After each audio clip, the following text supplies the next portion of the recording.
Bon les gars, aujourd'hui, petite présentation du Prado.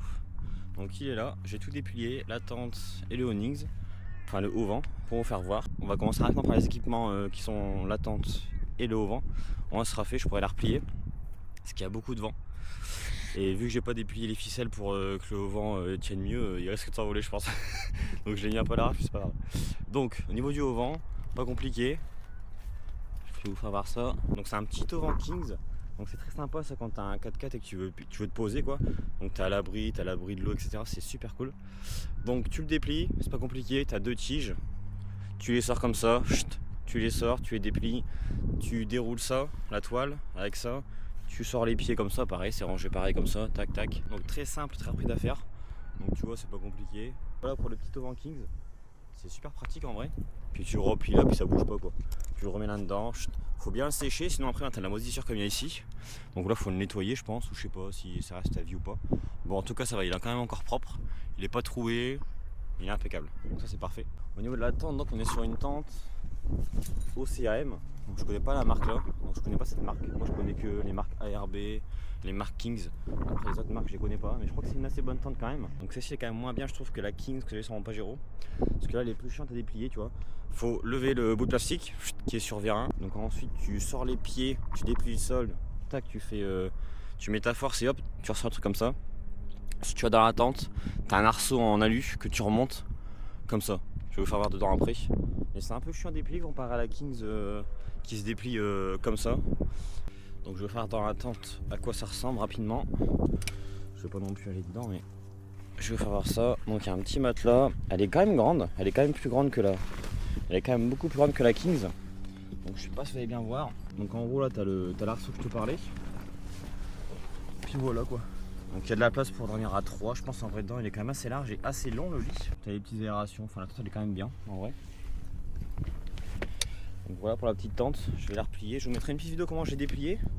Parce que j'ai déplié avant de démarrer la vidéo. Je vous mettrai une petite vidéo là rapide de comment la déplie, ça prend un petit peu de temps, je dirais que ça prend peut-être 2 minutes, le temps à déplier.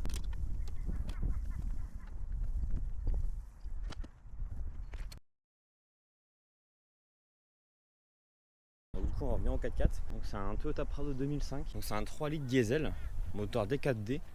Je vais voir un petit peu le moteur. Donc on est sur un véhicule qui a 464 000 km. Donc autant dire qu'il n'est pas neuf. Mais le moteur a dû être nettoyé, je pense, parce qu'il est vraiment très clean. Moi j'ai fait 1000 km avec et franchement il n'y a pas de fuite d'huile. Un petit peu le cache-cul de but, tu vois, mais c'est rien de grave. Il va super bien, il démarre bien, au carré et tout, c'est une dinguerie. Mais je pense qu'il a un problème de joint de culasse. Parce que quand tu roules longtemps et tout, il y a de la pression là-dedans et ça sort par là les compressions. Il n'en mange pas parce que derrière il sent pas, il fait pas blanc, enfin voilà. Moi je veux juste faire un petit peu d'off-road et tout, tu vois. Mais c'est un peu con quoi. Sinon le truc qui va super bien, il démarre au carré et tout, c'est une dinguerie. Tu peux voir l'état du moteur, hein. Là j'ai fait 1000 km, il n'y a pas de fuite d'huile en plus, donc ça c'est cool. Donc un petit moteur D4D, ça fait 150 chevaux je crois, de souvenir. Donc c'est pas énorme, mais c'est quelque chose de très robuste. Donc ouais, il a 464 000 km, hein, c'est quand même beaucoup quoi. Donc ensuite, au niveau de dedans, donc c'est un 4x4 classique. Hein. Donc au niveau de l'intérieur, on est sur un véhicule automatique. Donc pour avancer, reculer, point mort, etc. Donc ça c'est comme toutes les voitures. Là t'as pour mettre les 4 roues motrices, les 4 roues avec le différentiel, etc. Ensuite au niveau du tableau de bord, tous les Prado de ces années-là souvent sont comme ça. Le tableau de bord et tout le cuir, il fissure, enfin ça fait dégueulasse. Mais bon en vrai c'est pas grave, on s'en fout, c'est que de l'esthétique. Ensuite petite boîte à gants, normal. Tout ce qui est arc ça marche, donc ça c'est cool. Donc là t'as un petit Apple CarPlay, je vais me mettre de l'autre côté pour démarrer ça, vous allez voir c'est vraiment très sympa je trouve. Petit Apple CarPlay, là j'ai mis le GPS, il est là. Franchement c'est très quali je trouve pour un véhicule de cet âge là. Enfin bien sûr ça c'est pas d'origine, hein, c'était rajouté. Mais je trouve que c'est quand même stylé. Puis il y a une très bonne sono dedans, on va mettre un truc au hasard. Dedans il y a une très bonne solo, moi j'ai choqué. Parce que dans mon transporteur, il n'y a vraiment qu'une baffe qui marche.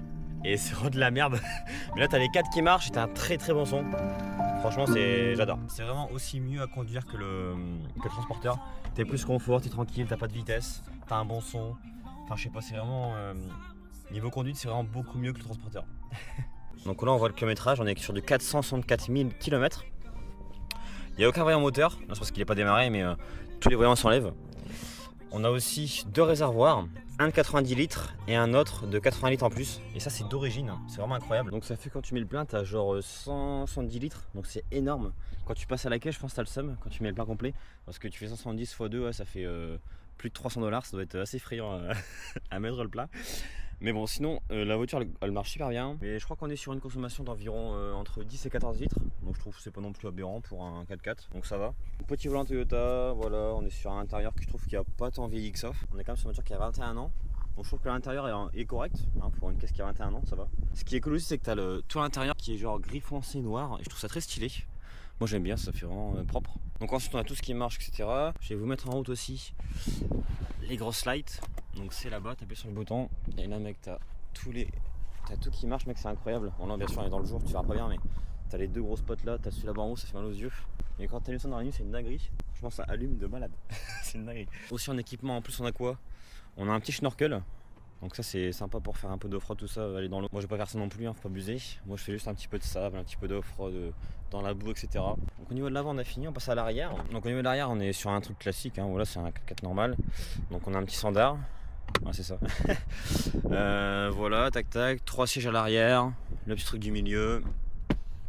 Voilà. Après il est pas très propre parce que j'ai été dans le sable et tout, je l'ai nettoyé avec la balayette. Mais faudrait que je passe un coup aspirateur, je le ferai plus tard, j'ai pas encore eu le temps. Voilà pour l'avant et l'arrière. Ensuite ici dans le coffre normalement, donc c'est un véhicule qui est normalement 8 places. Donc à la place des tiroirs ici, normalement on devrait avoir 3 sièges qui se plient comme ça sur les côtés, tac tac. Donc là ils ont été enlevés, ils ont été modifiés sur la carte grise, on va dire entre guillemets ici. Donc j'ai un papier exprès en mode 5 places et pas un 8 places. Donc au niveau de l'arrière on a un petit setup classique, hein. Donc on a une petite batterie qui est alimentée via alternateur quand tu roules avec la voiture quand la voiture est démarrée. On a aussi ici un petit tiroir du dessus, un truc qui se tire jusqu'au bout, tu vois. Donc tu mets ton frigo là-dessus, tu le tires, tac, tu l'ouvres, c'est un peu mieux quoi. C'est pas le genre de truc que je trouve super utile. Ensuite, franchement, l'arrière est vraiment bien, je trouve, fait. Donc tu as 2 grands tiroirs en 90 cm. Tu as aussi des petits rangements sur le côté. Donc je vais vous déplier ça. Bon, là dans ce rangement là, il n'y a vraiment que dalle, hein. C'est vraiment que du câblage. Du câblage pour mettre un panneau solaire, etc. Ça fait vraiment un fourre-tout là ici. De l'autre côté, tu as de la place. Franchement, c'est propre, c'est vraiment bien arrangé, je trouve ça joli. Donc là, comme tu peux le voir, tu as les ceintures d'origine. Donc elles ont été dévissées pour que la voiture soit homologuée en 5 places et qu'on puisse mettre les tiroirs à l'arrière. Donc petit tiroir, tac tac. Par ici, même histoire. Petit tiroir. Là, ce qui est cool, c'est que tu as ça. En gros, ça fait une table. Donc tu poses ça comme ça. Là, ça te fait une table. Quand tu fais la cuisine, tout, c'est super sympa. Puis ça tient bien, hein. Tu peux y aller, tu vois, ça tient vraiment très bien. T'as le petit capsulaire ici, t'as les accroches là. Donc pour faire la cuisine, ça c'est vraiment le top. C'est une table quoi, clairement. Puis voilà quoi, pareil, t'as le petit tiroir ici qui fait 90 de long. Donc ça c'est carré. Donc j'ai replié ça, pas compliqué, tu le lèves, tu glisses là et tu glisses en longueur. Puis voilà, c'est parfait. Donc pareil, ici t'as le même rangement que de l'autre côté. Dedans il n'y a rien. T'as un petit peu de place. Là t'as 2 petits rangements aussi de chaque côté. Bon là-bas il est bouché par la batterie. Mais t'as 2 petits rangements comme ça sympa. T'as des prises allume-cigare là. T'as aussi ça qui a été rajouté. Petite prise USB, allume-cigare. Ça sort du 12 volts. C'est parfait. Ici, là ce qui est cool dans celui-là de véhicule, parce que moi dans mon Pajero avant on pouvait pas ouvrir la porte de l'intérieur. Mais là on peut. C'est vraiment sympa. Super cool parce qu'imagine tu mets ton lit à l'arrière. Parce que moi je veux plus tendre de toi. Tu mets ton lit à l'arrière et tu peux sortir comme ça, c'est vraiment un truc en plus. Et puis là bon là ça c'est la petite boîte à outils d'origine. Donc voilà, t'as quelques petits outils d'origine à la voiture quand c'est vendu. Donc voilà pour l'arrière, il est simple, classique, efficace. Ensuite petit trou de secours à l'arrière, le classique. Petit crochet attelage. Bon là il manque la boule d'attelage, tu vois, mais petit crochet attelage. Comme tu peux le voir, c'est pas la même prise électrique qu'en France quand tu mets ta remorque. Donc là t'as le deuxième réservoir ou le premier, je ne sais pas, et là-bas t'as l'autre. Mais après la voiture en tout est vraiment très très clean, c'est une dinguerie. Avant que j'aille faire un peu de sable, il n'y avait vraiment aucune trace de rouille quoi. Enfin de rouille, j'abuse, il n'y avait pas de orange on va dire. Maintenant il y a un petit peu de orange, on va dire ça comme ça. Mais c'est vraiment très très propre. Ne serait-ce que regarde là-bas, je sais pas si tu vas bien voir. Mais ça a été refait et tout. T'as pas une goutte d'huile à l'arrière non plus, t'as pas une goutte de graisse, une goutte d'huile. Ça a été, les joints ont été refaits à la main et tout, c'est vraiment très très propre, franchement c'est une dinguerie. Pour une voiture qui a 460 000 km, il a été bien entretenu par les proprios d'avant. Et ça c'est cool. 2 pneus neufs à l'avant, t'as le petit bull bar, donc c'est le pare-buffle. Il est vraiment carré, un petit ARB. Donc c'est quand même du haut de gamme, un ARB. Et puis voilà quoi. Voilà pour le petit Prado. Ce que je kiffe aussi sur celui-là, c'est qu'il y a le petit béquet. Et ça fait toute la différence parce que quand ils n'ont pas de béquet, c'est vraiment laid de l'arrière. Mais là, ça donne vraiment un truc en plus. C'est vraiment très stylé, je trouve. Puis ouais, du coup aussi, ça je l'ai pas dit, mais t'as la tente de toit et en dessous t'as un rack. Donc ce qui est cool, c'est que t'as un tout petit peu de place devant. Donc ça c'est sympa. Puis voilà, pour finir, je dirais que t'as aussi ça qui est super pratique. En plus, ceux-là sont bien grands comparé à mon transporteur. Ça c'est vraiment super sympa. Imagine tu dors dedans, tu peux voir tes carreaux de ça. Ça peut ventiler de fou, c'est une dinguerie. Donc ça en Australie, c'est vraiment très utile quand tu dors ta voiture ou même quand tu vis quoi. Parce que quand il pleut vraiment très très fort. Et ça c'est vraiment très utile.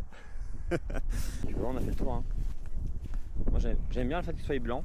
Parce qu'il n'y en a pas non plus énormément des blancs, je trouve. Donc ça fait blanc, petit rétro chromé, petit béquet blanc.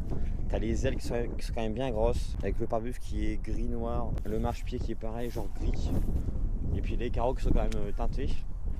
Je trouve qu'il rend quand même très très bien. Donc voilà pour la petite présentation du Prado. J'ai fait ça assez rapidement, parce qu'après il pleut, même s'il fait du soleil, après il va pleuvoir de fou apparemment. Donc voilà quoi, je pense faire ce vidéo dessus. Là on se retrouve prochainement pour passer notre voiture, je sais pas, on verra bien dans quelques mois ce qui se passe. Celui-là je sais même pas ce que je vais en faire. Pour l'instant là c'est juste pour m'amuser. Je pense que je revendrai après, je verrai bien. Transporteur pareil, je pense que je vais le revendre, je sais pas. Et puis je pense que je passerai sur une autre voiture pour mes derniers mois de travail et pour faire mon road trip ici. Donc voilà, c'est le petit avec le plaisir qui fait tenter le week-end. Et en vrai sinon je le roule pas, hein. Je vais même pas en course avec. Qu'il n'y a pas de fléchité. Donc voilà, c'est vraiment que pour aller kiffer, c'est juste pour aller faire un peu de chemin, un peu de sable, des trucs sympas quoi. Donc voilà les gars, je vais faire un petit tour, sans son, sans parler, pour finir la vidéo. Et puis voilà quoi, c'est carré.